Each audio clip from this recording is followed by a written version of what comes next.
Hi, this is Christopher James with Branson Talk and All Things Branson, and I am here with, sir, your name and title? Jeff Seifried, President and CEO of the Branson Lakes Area Chamber of Commerce and CVB. Wow, that's a lot. It's a lot. I don't even know what all that stands for. But we are proud members of the Chamber of Commerce, and you were nice enough to give us a tour of the new facility, which we will be going through, and we'll answer some people's concerns about rusting issues. During national concern. Of national concern. Yes. You think I'm kidding.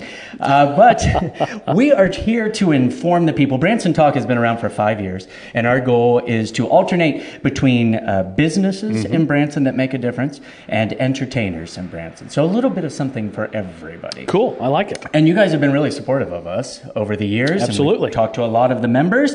And so tell us exactly what the Chamber of Commerce is and what you do. Well, first, thanks for allowing us to be a part of your show. We love what you do in Branson, and we love this particular aspect of what you're doing to bring knowledge to the masses about what's going on in our community. So thank you. Oh, you're very welcome. Yeah, didn't know that was coming. No, I did not. You know, the Chamber is all about solving problems in our community and being an advocate where most businesses or people can't be. And so our job is very simple. We're to a couple of things. One is to go out and bring visitors and make them aware of Branson. So bringing them to this market, making visitors across the United States and the world about Branson.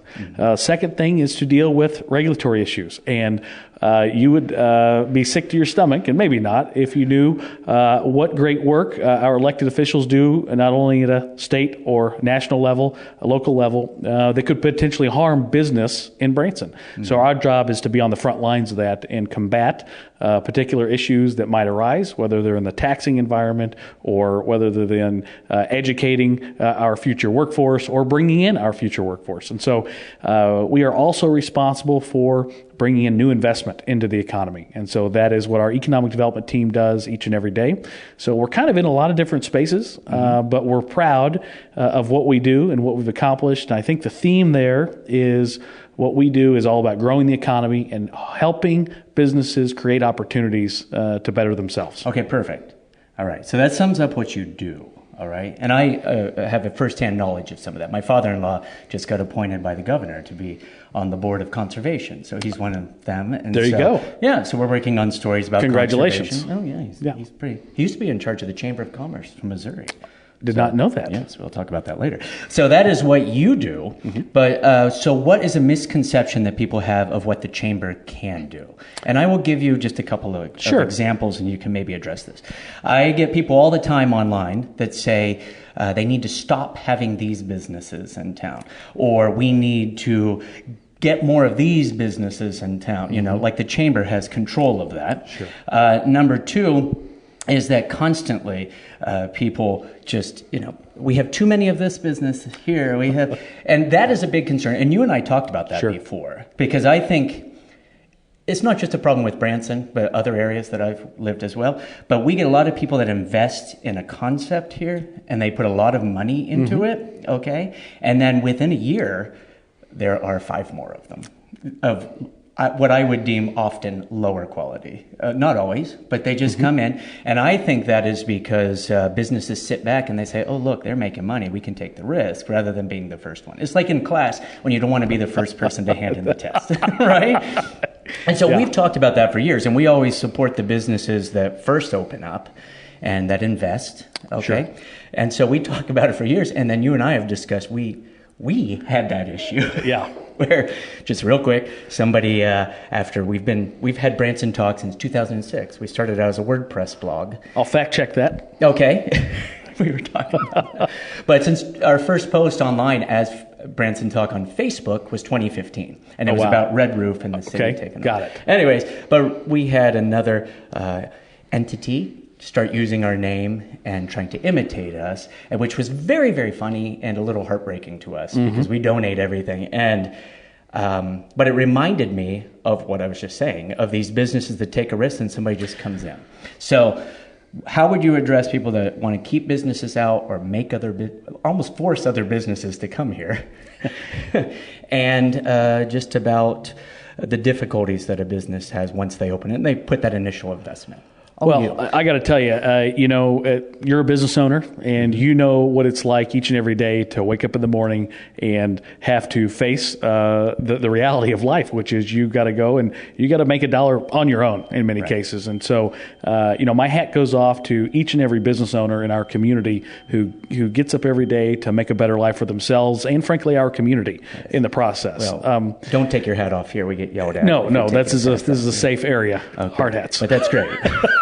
So, it is funny, and you have to chuckle to some degree. First of all, listen, this is a free market economy, and what that means is the chamber does not control what businesses technically go where or what businesses should be here or shouldn't be here. We often have a role in that process once a business decides or is trying to decide maybe to choose Branson to invest, and of course we encourage that. Mm-hmm. But in terms of flipping a switch or going and shutting a business down, that's not within our purview. Right. And some days that's unfortunate, most days it's not. The reality is we want a good balance of great businesses in our market so everyone can thrive. Yeah. I'm sure you encourage some businesses to come more. Sure, it's a part of what we do, and so I'll just simplify it like this: we are very interested in new businesses that will continue to add to our visitor base, mm-hmm. Maybe not take away or keep it a zero-sum game. So, what we're interested in driving strategic investment that add to the visitor base, and that's where the economy will be most successful. Okay, so no control over that. No control, at least not that I know of. Okay, and what do you think? Then of the fact, it's a common joke in town, they're going to put in this type of business because we already have 5 of those. So, what do you think about that? Do you think that keeps some investors from wanting to take the risk in Branson or not? We're not special in Branson when it comes to that. Mm-hmm. I think because we're a smaller market, it's more in your face. So you may experience it in a different fashion as far as us being in Dallas and this particular thing happening where this business opens and then 4 more very similar of nature open. The reality is it's always hardest on that particular owner who forges the path first, mm-hmm. right? And so our hats go off to them. Not here. Don't do that here. Take your hat. We get yelled at. But the reality is it's a free market. Mm-hmm. And so we want to encourage more visitors to come and take advantage of all those businesses. The reality is, if I had a magic wand, I wish every business could be 100% successful and make millions and millions of dollars. That's another misconception, is we don't have necessarily the ability to wave a magic wand and ensure everyone's complete success. The fittest is what I always say. The one that provides the best service and the people connect with out there is the one. It's a competitive market. So, yeah. Okay. And what would you say is the biggest misconception that people have about Branson in general? There's been a lot of things posted online and in the news lately about issues. What would you say is the biggest misconception? I think it's that 2 things. One is that we as a community are targeting only one segment of our visitor base, which is just not true. So a lot of things people say is, well, you guys are only targeting millennials, and that's just not the case at all. And then the other thing that comes up is, and just as of recent memory, is, millennials are shying away from Branson. Right. And that's also not the case. There was recently Jerry Henry, H2R Market Research, who's a strategic partner of ours and across the country, many businesses, released a national study on attractions. And so I think it can be confusing sometimes when you're just overloaded with data. But one of those issues we constantly battle is, who are we actually talking to? Who are we actually trying to attract? And it's really, it's mothers who we're talking to. They make the vacation decision for the family. And it's, 25 to 45 plus. And actually, you should fact check that. It's actually 55 plus. The fact check thing is a joke. Fact check thing is a joke. Some people obsessed with fact checking. So the reality is, I'll say this 2 ways. One is, families are incredibly important to the success of Branson, period. Boomers and older adult couples are critical to the success of Branson and the future of Branson. And oftentimes people say, well, it's one or the other. Okay. And that is not the case. Yes. This is what we discuss quite often. In the last few interviews, I say they're not mutually exclusive. That's right. We are allowed to... it's good to have an attraction come to town that is for younger families and so on. It does not mean that when something for younger people come out, they go out and shut down a business for older people. Like, you're allowed to have the entire spectrum. Because I've had people online saying, well, they're getting rid of these and replacing the okay, no.